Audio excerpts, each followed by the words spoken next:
Backstage Pass, Institute of Gaming. For more details, contact 7093965965. ఈ క్షణం ఇది నా సక్సెస్ మీట్లా అనిపిస్తుంది. అలాంటి ఓవర్వెల్మింగ్గా నేను ఒక ఆనందం పొందుతున్నాను.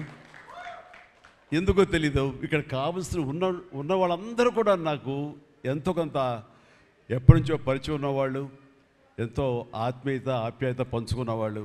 సో వాళ్ళ ముఖంలో ఆనందం చూస్తుంటే కనుక ఇది నా ఆనందంలో అనిపిస్తుంది. ఈ సక్సెస్ మీట్ నా సక్సెస్ మీట్లా అనిపిస్తుంది. అండ్ ఇక్కడ గెస్ట్గా రాలేదు, మీలో ఒక పార్ట్గా, మీలో ఒక మీ ఆత్మీయుడిగా ఇక్కడికి వచ్చాను. అండ్ ఈ సినిమాకి ముందు నేను నాకు కలిసినప్పుడు ఎట్లా ఉంది ఏంటి సినిమా మీది రాబోతుంది కదా అంటాను. డిఫరెంట్ క్యారెక్టర్ నేను అటెంప్ట్ చేశాను. And Dhanush is a lead character. అంటే అదే నాకు ఎట్లాగా ఒప్పుకున్నామంటే తెలియదండి. రెగ్యులర్గా ఈ హీరో క్యారెక్టర్స్ ఇలాంటివన్నీ చేస్తూ నాకు ఎక్కడో కొంచెం డిఫరెంట్గా చేయాలి, కొత్త హొరైజన్ గేట్లు ఓపెన్ చేయాలనిపిస్తుంది. ఈ సినిమా నాకు అలా ఉపయోగపడుతుందని అనిపిస్తుంది. అంటే దాని వాళ్ళ సినిమా చూశాను, అది 100% కరెక్ట్. తను కూడా అదే అక్నాలెడ్జ్ చేశాడు. ఈ సినిమా తర్వాత ఒక 40 ఏళ్ళు ఉంటాను, ఇందాక తను అన్నమాట వాస్తవం. నటుడుగా ఎంత ఎక్కువ కాలం మనం జీవిస్తాం అనేది తప్ప ఒక హీరోగానే పట్టుకుని ఇలాగే ఉండాలి అనుకోవటం అనేది కరెక్ట్ కాదు. అండ్ ఇలాంటి క్యారెక్టర్ ఎంత బాగా చేశాడంటే నేను తర్వాత చెప్తాను. సో ఫస్ట్ ఆఫ్ ఆల్ ఇట్లాంటి సినిమా శేఖర్ కమ్ముల ఏ ధైర్యంతో నాగుని అడిగాడు, నాకు ఏమి ఊహించుకుని ఫ్యూచర్లో ఈ క్యారెక్టర్ చేస్తాను ఒప్పుకున్నారు. ఇదే ఫస్ట్ సక్సెస్ అని నేను భావిస్తున్నాను ఈ సినిమాకి. ఆ తర్వాత ఇంకా ఈ క్యారెక్టర్ ధనుష్ తప్ప ఇంకెవరిని ఊహించుకోలేము. ధనుష్ ఒక్కడే దీనికి న్యాయం చేయగలడు. తన పెర్ఫార్మెన్స్ అనిపించింది క్యారెక్టర్ చూసిన తర్వాత. నిజంగానే తిరుపతిలో సినిమా చూస్తుంటే తిరుపతిలో ఓపెన్ చేసినప్పుడు కింద ఒక యాక్సిడెంట్ అయ్యే ముందు బెగ్గర్స్లో కూర్చున్నప్పుడు ధనుష్ అని గుర్తించాలి. నాకు ఆ పరిగెత్తేంతో నాకు గుర్తించలేకపోయాను. అంతగా క్యారెక్టర్లో యూ ఇన్వాల్వ్ సో మచ్. నీ గెటప్ కానీ అన్నీ కానీ సో అంటే అక్కడ తెలిసిపోతుంది తన డెడికేషన్ ఏమిటో ఆర్టిస్ట్ గారు అది. అండ్ ఈ సినిమా ఇది నేను ఒక ఎక్స్పీరియన్స్ తప్ప నాకు ఒక సినిమాగా నేను చూడలేదు, ఒక వాస్తవంగా జరుగుతున్నదిగా అనిపించింది నాకు. అండ్ శేఖర్ కమ్ముల డీటెయిల్డ్గా నేను మిగతా అందరి నుంచి మాట్లాడే ముందు అసలు నువ్వేమిటి, నీ ఆలోచన విధానం ఏమిటి అనేది ఇట్స్ ఎంటైర్లీ డిఫరెంట్. 25 సంవత్సరాల పాటు నువ్వు అనుకున్న విధంగా, నువ్వు అనుకున్న క్యారెక్టర్స్ తోటి, నువ్వు అనుకున్న కంటెంట్ తోటి 10 సినిమాల కంటే ఎక్కువ చేయకపోయినా సరే ఒక్కొక్కటి ఒక ఆణిముత్యంలాగా చేసుకుంటూ ప్రజల గుండెలో, ప్రేక్షకుల గుండెలో ఒక సుస్థిరమైన స్థానం ఏర్పరచుకున్నావు. అండ్ ఆ మధ్యకాలంలో మీరు నా ఒక పోస్టర్, మీరు 25 years పోస్టర్ మీరు రిలీజ్ చేయాలని అనుకున్నప్పుడు అది మీట్ అవ్వడానికి, అతనికి టైం ఇవ్వడానికి నాకు నిజంగా 3-4 days పట్టింది. అంత పంతం అంత పట్టింపు ఏంటి నేనంటే, సార్ మీకు గుర్తుందో లేదో, మీ 88లో మీ సినిమా స్టేట్ రౌడీ షూటింగ్ ఈ రోడ్ల మీద జరుగుతున్నప్పుడు నేను ఫస్ట్ టైం మిమ్మల్ని చూశాను. నేను ప్రేమించే మనిషి నా ఎదురుగా ఉన్నాడు, కలిస్తే బాగుండు అనుకుంటే పోలీసులు ఎవరు రాని పరిస్థితి. కానీ మీరు ఎందుకు నన్ను చూసి ఇట్రా అని పిలిచారు, నన్ను ఒక్కడనే పిలిచారు, నేనే మీ దగ్గరికి వచ్చాను. నేను ఎందుకు పిలిచానంటే అతను అందరికన్నా హైట్ ఉన్నాడు కాబట్టి ఏదో తాపత్ర పడుతుంటే రమ్మని పిలిచుంటాను తప్ప అతనేమన్నాడంటే నా లోపల భావాలు కానివ్వండి, నేను నా ప్రేమ కానివ్వండి నేను వ్యక్తం చేయగలిగాను, అది కరెక్ట్గా కనెక్ట్ అయింది అని తను అనుకున్నాడు. బట్ ఏమనుకున్నా సరే వచ్చిన తర్వాత నన్ను మీట్ అయిన క్షణం ముందు వరకు భవిష్యత్తులో ఏం చేయాలో తెలియదు, ఎడ్యుకేషన్ ఉంది కాబట్టి ఎట్టెళ్ళాలో తెలియటువంటి 17-18 years ఉంటాయి అప్పుడు అతనికి. 36 years అయిపోయింది కలిసి, ఫస్ట్ టైం కలిసి. ఆ క్షణాన నన్ను చూడగానే, నాతోటి కూర్చోగానే, నాతో మాట్లాడగానే, నేను నా షేక్ హ్యాండ్ తీసుకోగానే ఆ క్షణం డిసైడ్ అయిపోయింది. అంబిగ్యూటీ, డౌట్ లేదు, ఖచ్చితంగా నేను సినిమా ఇండస్ట్రీలో సెటిల్ అవ్వాలని ఆ రోజు నిర్ణయించుకొని తను చెప్పడం అన్నది నాకు ఎనలేని సంతోషంగా ఉంది. నేను గర్వించే, నన్ను ప్రేమించే మనిషి, నన్ను అభిమానించే మనిషి ఈ రోజున ఈ స్థాయిలో ఉండి ఇంతమంది చేత ప్రశంసలు పొందుతున్నాడంటే కనుక హ్యాట్స్ ఆఫ్. ఇది గర్వం నీవు కాదు, నీలాంటి వ్యక్తి నన్ను ఇన్స్పిరేషన్గా తీసుకుని ఇందులో ఇండస్ట్రీ వచ్చి నీ సొంత టాలెంట్ తోటి, నీ సొంత ఆలోచనతో, నీ కమిట్మెంట్ తోటి ఈరోజు ఈ స్థాయికి ఉన్నందుకు ఫస్ట్ ఆఫ్ ఆల్ ఈ సిల్వర్ జూబ్లీ ఇయర్ సందర్భంగా మనస్ఫూర్తిగా నా అభినందనలు మరొకసారి తెలియజేస్తాను శేఖర్ కమ్ముల. ప్లీజ్. అంటే శేఖర్ కమ్ముల సినిమాలు నేను ఎప్పుడు చూస్తూనే ఉన్నాను, అన్నీ చూసాను దాదాపుగా. అది వాస్తవానికి నిజానికి చాలా దగ్గరగా అనిపిస్తాయి. అంటే తన ఫస్ట్ పిక్చర్ చూస్తుంటే ఆ క్యారెక్టర్స్ ఆనందం, రూప వీళ్ళు ఎలాగ ఉన్నారు, ఇంకా ఉండుంటారు కదా అని ఆ క్యారెక్టర్స్ కనబడే తప్ప ఆ యాక్టర్లు కనపడరు. వాళ్ళ తర్వాత వచ్చిన సినిమాలు మనకు గుర్తుకు రావు, దీంతో కనెక్ట్ అవ్వదు.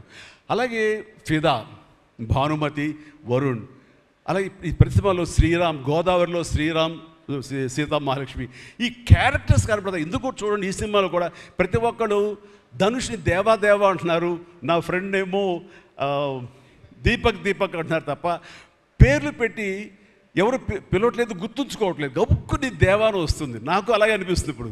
అంటే క్యారెక్టర్ని అంతగా ప్రొజెక్ట్ చేస్తారు. ఇంతకంటే బెస్ట్ ఎగ్జాంపుల్ లేదు. ఎప్పుడో చూసి సినిమాలకి ఆ క్యారెక్టర్స్ పేరు, నా సినిమాలో నా క్యారెక్టర్స్ నాకు పేరు గుర్తుండవు నాకు. అలాంటిది తన సినిమాలో క్యారెక్టర్స్ ఇప్పటికీ గుర్తున్నాయి నాకు. రూప అనే పేరు ఎందుకు గుర్తుందంటే అందులో తండ్రి పాత్ర మెంటల్గా రిటార్టెడ్ రూపాన్ని పిలుస్తాడు. ఆనంద్ అఫ్కోర్స్ హీరో పేరు, అది గుర్తుండిపోయింది. అట్లాగే వరుణ్ సినిమాలో ఫిదాలో భానుమతి సెపరేట్ కేజ్ అంటుంది కదా ఒక డైలాగు, సెపరేట్ పీస్ ఏదో అంటుంది, అలాగే హైబ్రిడ్ పెళ్ళి అంటుంది.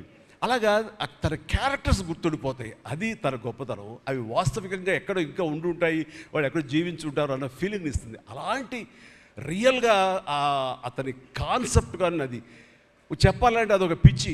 నేను అనుకున్నది తప్ప ఇంకోలాగా కాదని. ఇందాక నాకు అన్నారు కదా, నేను మామూలుగా ఎప్పుడు నడిచి వచ్చే విధంగా నడుచుకుంటూ వస్తుంటే నాకు అలా వద్దు ప్లీజ్, దయచేసి మీరు నా క్యారెక్టర్ నడవాలి.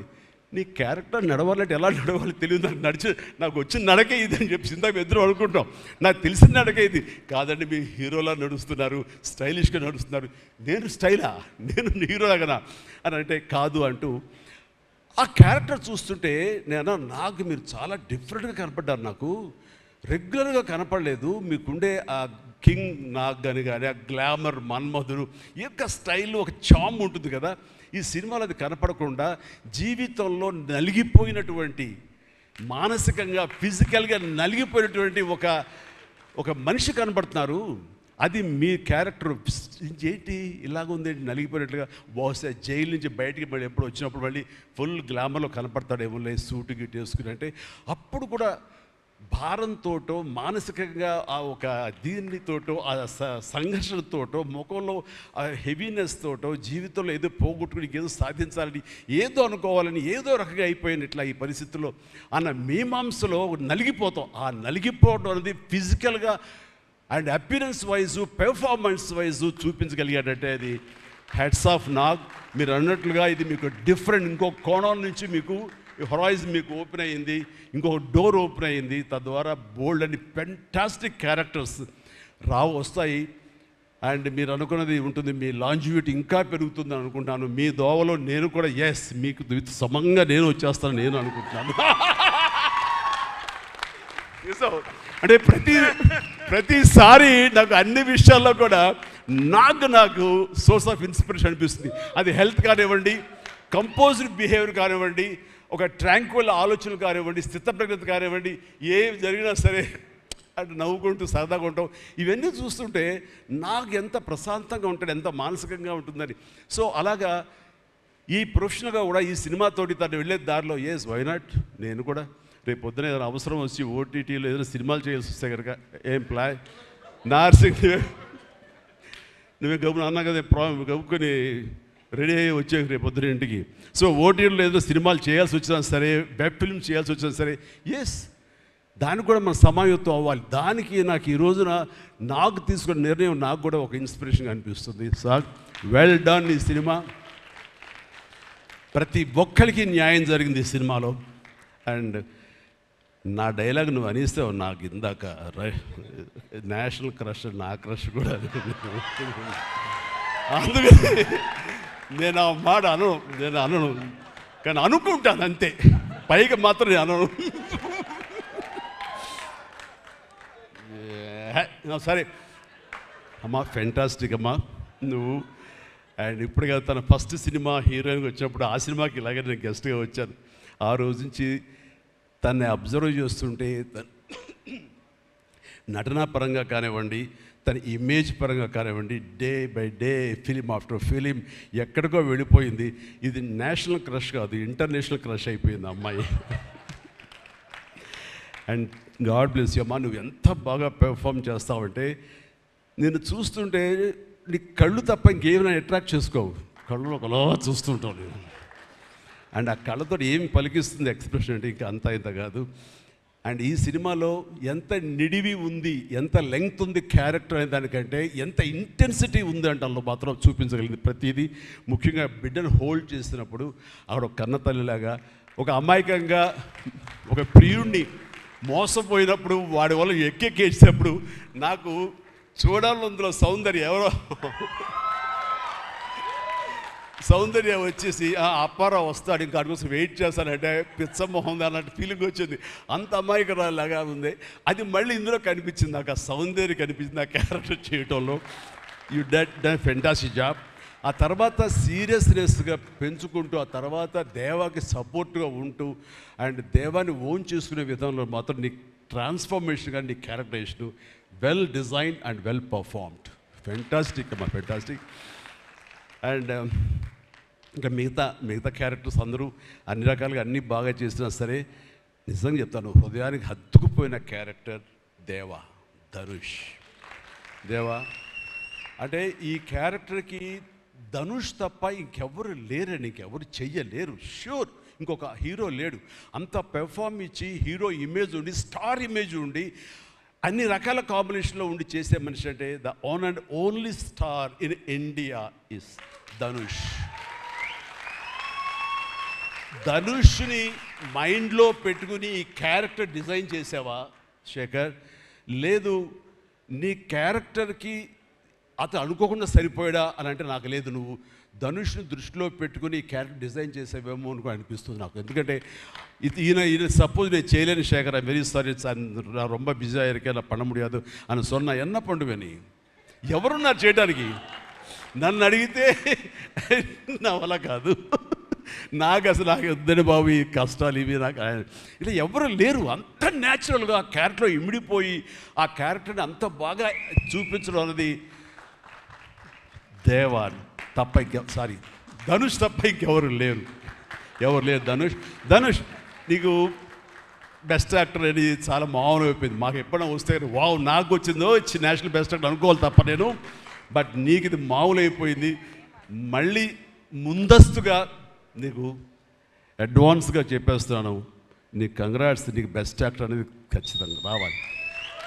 రాకపోతే నీకు నేషనల్ అవార్డ్స్కి అనేదానికి మళ్ళీ అర్థం లేదు. బట్ అది నీకు ఇది మామూలే. కానీ నీకు ఈ సినిమాకి వస్తే కనుక ఇందులో ప్రతి ఒక్కరికి ఇది గర్వకారణం. అది definite you will win. Fantastic. ఇక ప్రొడ్యూసర్స్గా మన సునీల్ ఉన్నాడు. సునీల్, భారత్ వీళ్ళిద్దరికంటే కూడా వాళ్ళ నాన్నగారు నాకు అత్యంతమైనటువంటి గౌరవనీయులు. అంత పెద్ద మనిషి ఆయన, అంత నిక్కార్సైన మనిషి. ఈ సినిమా బిజినెస్లో అంత ఆనెస్ట్తో ఉండే మనుషులు ఎవ్వరు లేరు. నాకు తెలిసి నాగార్జున ఎవరి కాళ్ళకి దండం పెట్టడు, ఒక్క మీ నాన్నగారికి తప్ప. ఆయన నాకు అంతే ఇష్టం, నేను ఆయనకి అలాగే ప్రణామం చేస్తాను. అంతటి ఇది ఆయనకు పుట్టిన బిడ్డలుగా ఆయన గౌరవాన్ని కాపాడుతూ ఆయన లెగసీని కంటిన్యూ చేస్తూ మీరిద్దరు ముందుకు వెళ్ళటం, మీరే కాకుండా థర్డ్ జనరేషన్ జాన్వి కూడా అదే దాంట్లో వెళ్ళటం అనేది జరుగుతుంది. మొన్న ఒక మాట అన్నావు, చెప్పచ్చు కదా?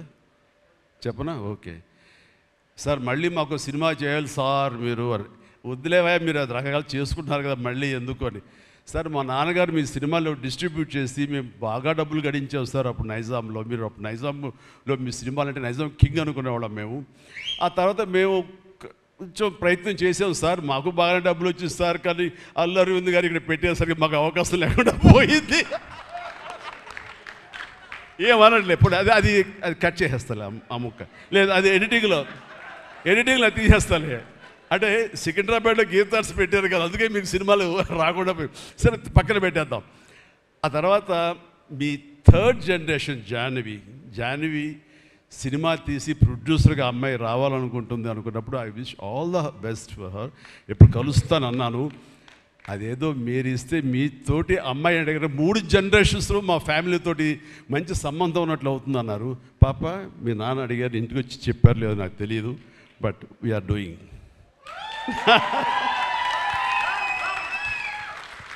ధనుష్ చేసిన ఛాలెంజింగ్ లాంటి క్యారెక్టర్స్ వద్దమ్మా. ఫన్ ఓరియంటెడ్, మాస్ ఓరియంటెడ్, మనది సరదాగా గ్లామర్ ఇంతే. Okay, right.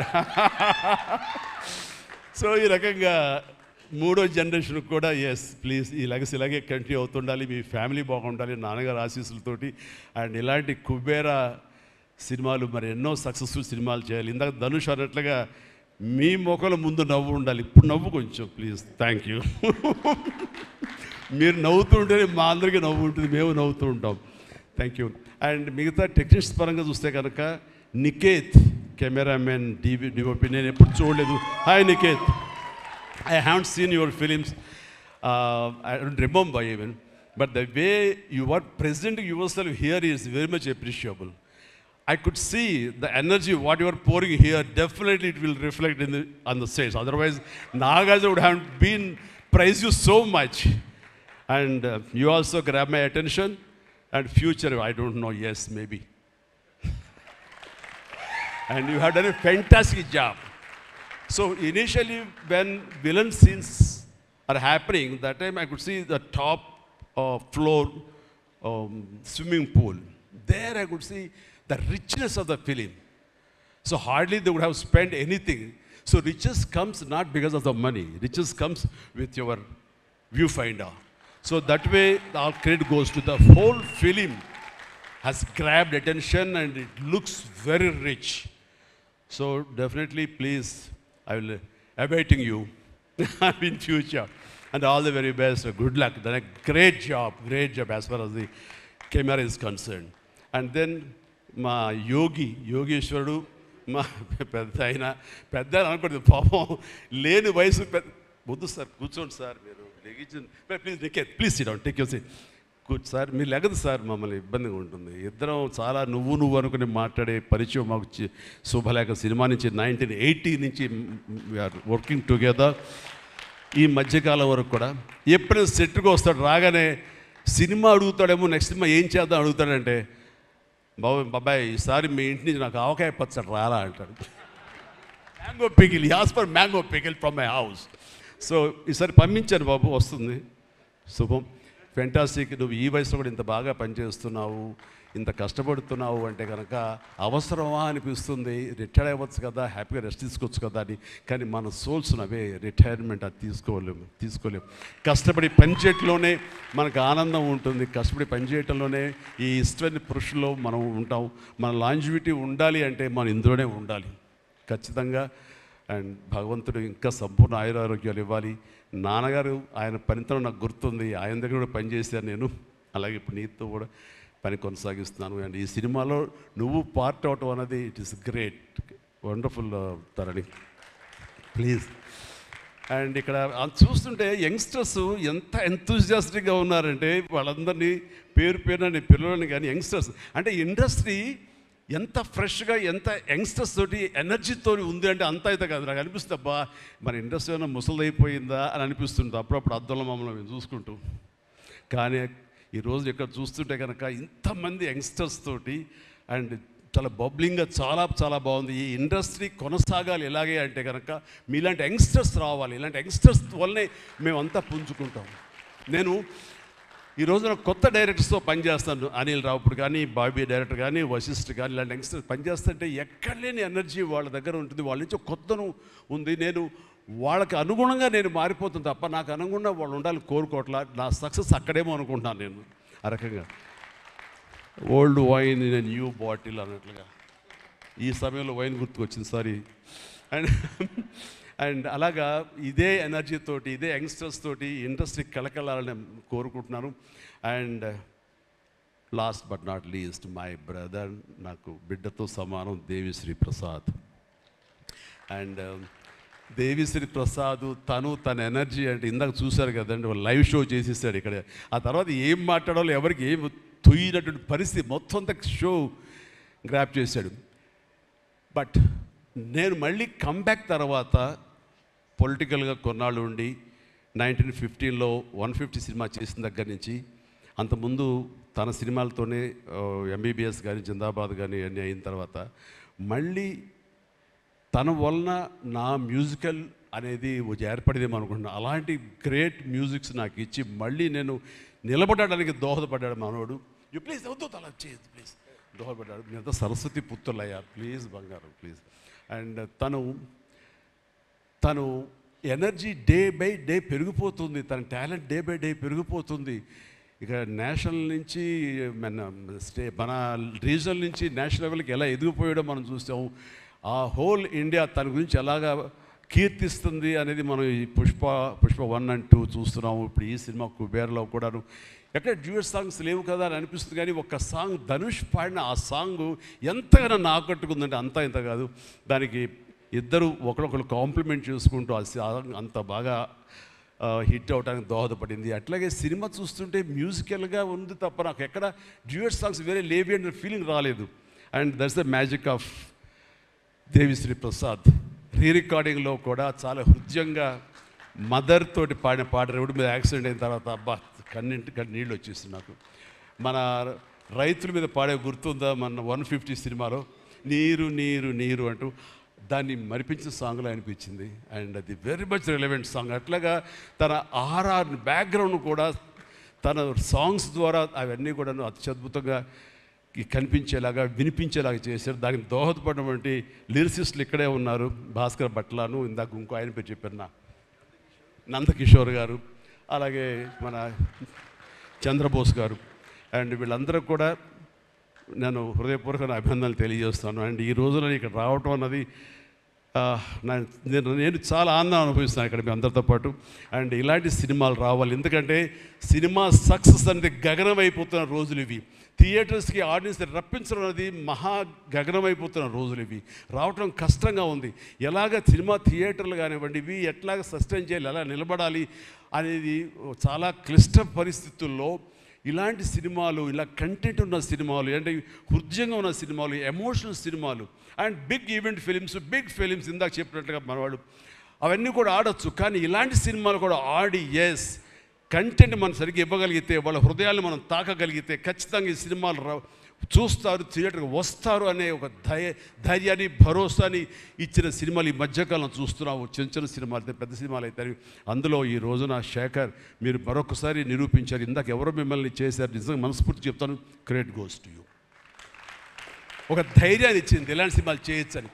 ఇంకా ఈ పెద్ద పెద్ద సినిమాలు తప్ప, రక్తపాతాలు తప్ప, కొట్టుకోవడాలు తప్ప, నరుకోవడాలు తప్ప ఇంక ఇలాంటి సినిమాలు రావా, వస్తే చూడరా, ఇవన్నీ 10 రోజులు ఆగితేనో నెల ఆగితేనో ఓటీటీలో చూసేద్దాంలే అని దాంతో ఉండిపోతారా, ఏమైపోతే ఇండస్ట్రీ అనేటువంటి ఒక అభద్రతా భావం నుంచి ఈ సినిమా ద్వారా ఇలా తీయగలిగితే, సత్తా చూపగలిగితే, హ్యూమన్ ఎమోషన్స్ని టచ్ చేయగలిగితే, కంటెంట్ కొత్తగా ఉండగలిగితే థియేటర్కి వస్తారు, చూస్తారు భరోసా ఇచ్చావు. Thank you so much. And God bless you and God bless you all. Please ప్రతి ఒక్కళ్ళు నాకు ఈ అవకాశం ఇచ్చినటువంటి ప్రొడ్యూసర్స్ గారికి, రామ్మోహన్ రావు గారికి, అలాగే భారత్ పాప నీకు కూడా నా అందరికీ నా హృదయపూర్వక ధన్యవాదాలు. మరొకసారి ఇక్కడ ఉన్నటువంటి 50 మంది యంగ్స్టర్స్కి అండ్ రెస్పెక్టెడ్ టెక్నీషియన్స్కి నా శుభాకాంక్షలు, నా ధన్యవాదాలు తెలియజేస్తాను. మరొకసారి love you man, love you. God bless you. And ఇప్పుడు మీ దారిలో నేను నడుస్తాను. Follow the leader. Thank you, Shyamala. You done a good job. God bless.